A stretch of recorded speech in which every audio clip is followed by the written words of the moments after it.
जिस दौर में लुट जाए फ़कीरों की कमाई, जिस दौर में लुट जाए फ़कीरों की कमाई, उस दौर के सुल्तान से कुछ भूल हुई है। औज़ु बिल्लाहि मिनश्शैतानिर्रजीम, बिस्मिल्लाहिर्रहमानिर्रहीम। मौजूद नाज़रीन अस्सलामु अलैकुम, मैं हूँ Kamran Ali. Views on news अपने नए प्रोग्राम के साथ आपकी खिदमत में हाज़िर हूँ। अज़ीज़ दोस्तों, आज इंतहाई अफसोसनाक ख़बर और उसके ऊपर तज्ज़िया लेकर आया हूँ। एक गरीब मज़दूर सैनिटरी वर्कर ने, जिसका नाम अनीस था, मरी के अंदर ख़ुदकुशी कर ली है। और ख़ुदकुशी की वजह लैंड माफिया और महकमा जंगलात के करप्ट अफसरान थे।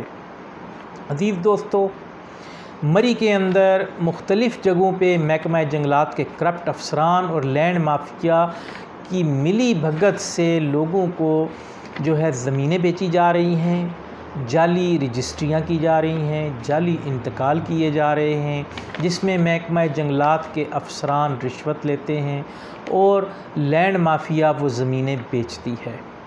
इसी तरह कुछ ऐसा वाक़या अनीस के साथ हुआ है कि उसने अपनी तमाम उम्र की जमा पूंजी जो है वो लैंड माफिया के ज़रिए एक ज़मीन का टुकड़ा ख़रीदने में लगा दी। जब वो उसको ख़रीदा उसने, तो उसको उसकी रजिस्ट्री भी दी गई, उसको ज़मीन अलाट भी कर दी गई और उसको कब्ज़ा भी दे दिया गया। जब वो उस ज़मीन पर कब्ज़ा के बाद उस ज़मीन पर कोई तामीरात कर रहा होगा या कुछ ऐसा मामला होगा कि उसने ज़ाहिर है कब्ज़ा लिया है, मकान बनाना होगा, उस पर कोई झोंपड़ी खड़ी की होगी, कोई अपना घर खड़ा किया होगा, तो उस दौरान जंगलात के करप्ट अफसरान ने उससे मज़ीद पैसे तलब किए और उस पर उसके पास इन अफसरान को देने के लिए मज़ीद पैसे नहीं थे और उसकी गुर्बत उसके लिए मज़ीद सज़ा बन गई कि महकमा जंगलात ने उससे वो ज़मीन खाली करवा ली, जिससे वो दिल बर्दाश्ता हो गया। दिल बर्दाश्ता होने के बाद उसने ख़ुदकुशी कर ली। अब उसका खून जो है वो किन के हाथों में है? मैंने अपनी गुफ्तगू के आगाज़ में एक शेर पढ़ा था कि जिस दौर में लुट जाए फ़कीरों की कमाई, उस दौर के सुल्तान से कुछ भूल हुई है। ये हुकूमत, ये वज़ीर आज़म, ये इंसाफ की हुकूमत, ये तहरीक इंसाफ की हुकूमत, ये मंशूर जो लेकर आई थी वो इंसाफ का लेकर आई थी। इंसाफ का आलम ये है कि पिछली करप्ट हुकूमतों से ज़्यादा इस वक्त महकमों में करप्शन है। इंसाफ का दूर दूर तक नामो निशान नहीं। गरीब रुल गया है, गरीब लुट गया है। गरीब के जहाँ पर डकैतियाँ और चोरियाँ लैंड माफिया और डिफरेंट किस्म के करप्ट लोगों से ज़रिए हो रही हैं, उसी तरीके से ये मुल्क जो है एक ऐसा बनाना रिपब्लिक बनता चला जा रहा है कि हर तरफ लूट मार का बाज़ार गर्म है। अब ये जो लैंड माफिया हैं, कुछ लोग होते हैं जो इनको डाइजेस्ट कर लेते हैं कुछ वक्त के लिए, कि जिनके पास पैसा होता है वो अपनी जमा पूंजी को बचाने के लिए मज़ीद बार बार फरमाइश करने पे रिश्वत का जो है बाज़ार जो गर्म हुआ है इस मुल्क के अंदर, रिश्वत दे देते हैं। लेकिन अल्टीमेटली इंजाम उनका भी यही होता है कि जब कभी इंसाफ का डंडा चलता है तो वो इन लैंड ग्रैबर्स और इन बड़ी बड़ी मछलियों पर नहीं पड़ता, वो भी इन गरीबों पर ही पड़ता है। इन्हीं गरीबों की झोंपड़ियाँ जो हैं वो डिमॉलिश कर दी जाती हैं, उनको गिरा दिया जाता है। किसी कौम के अंदर ऐसा होते हुए हमने नहीं देखा कि जिसमें इंसाफ की छड़ी जो है वो सिर्फ गरीब पे चलती हो। तो अब इंसाफ जो है अनीस के साथ ऐसा हुआ कि महकमा जंगलात ने अपनी फ़र्ज़ शनासी उस टाइम दिखाई कि जब अनीस ने उसे रिश्वत देने से, उस महकमे को रिश्वत देने से इनकार कर दिया, क्योंकि अनीस के पास मज़ीद पैसे देने के लिए और गुंजाइश नहीं थी।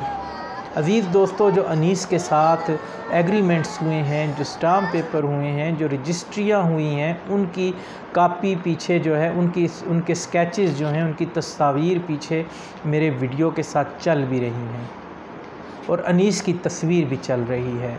और एक वीडियो भी है जो आपको मैं दिखा रहा हूँ कि उसके घर की ख़वातीन जो हैं, उनके घर किस तरह सफ़े मातम बिछी हुई है और वो बेबस हैं और लाचारी का जो है एक वो तस्वीर जो है वो लाचारी की मिसाल दे रही हैं। अनीस की एक बूढ़ी माँ है, अनीस की एक बेवा है, अनीस ने अपने पीछे 4 यतीम बच्चे छोड़े हैं। मेरी यहाँ पर हुकूमत वक्त से गुजारिश है कि उस शेर के मुताबिक कि उस दौर के सुल्तान से कुछ भूल हुई है, अनीस का खून किसके हाथों में तलाश किया जाए। और अनीस जैसे कितने लोग पहले भी इस दुनिया से जा चुके, क्या आइंदा भी हुकूमत कोई ऐसा इक़दाम नहीं उठाएगी कि ये माफियाज़, ये ड्रग माफिया और हेल्थ मिनिस्ट्री, ये लैंड माफिया और इस लैंड माफिया को चलाने वाला रेवेन्यू ऑफिस, ये माफिया, ये महकमा जंगलात, ये सुई गैस का महकमा, ये बिजली का महकमा, ये पुलिस का महकमा, ये FIA का महकमा कब तक अपनी झोलियां भर के गरीब की जमा पूंजी लूटता रहेगा और गरीब ही को ज़ेरे अताब रखेगा? ये एक सवालिया निशान है। मेरी वीडियो अज़ीज़ दोस्तों ख़बर नहीं होती, ख़बर के साथ एक सवाल होती है। ये सवाल मैं अपनी वीडियो देखने वालों पे भी छोड़ता हूँ कि जुल्म को बर्दाश्त करने वाला वो भी बहुत बड़ा ज़ालिम है और ज़ालिम के आगे झुक जाने वाला वो जुल्म का साथ देने वाला है। और ज़ालिम को जुल्म करते हुए देखकर डर से, खौफ से या मुफाद परस्ती से खामोश रहने वाला वो भी ज़ालिम है। जब तक हम ज़ालिम का हाथ नहीं पकड़ेंगे, हम हुकूमत में हैं, हम सोसाइटी में हैं, हम महकूम हैं या हम हाकिम हैं, हम इस जुल्म में बराबर के शरीक हैं। अज़ीज़ दोस्तों, मेरे चैनल को सब्सक्राइब कीजिए, बेल आइकॉन का बटन दबाइए और आपसे मेरी गुजारिश है कि हमारी इस वीडियो को शेयर कीजिए, कमेंट कीजिए और अपनी राय देकर हमारी आवाज़ में आवाज़ मिलाइए। फेसबुक पर हमारे इस पेज को फॉलो कीजिए और लाइक कीजिए। वमा अलैना इल्लल बलाग।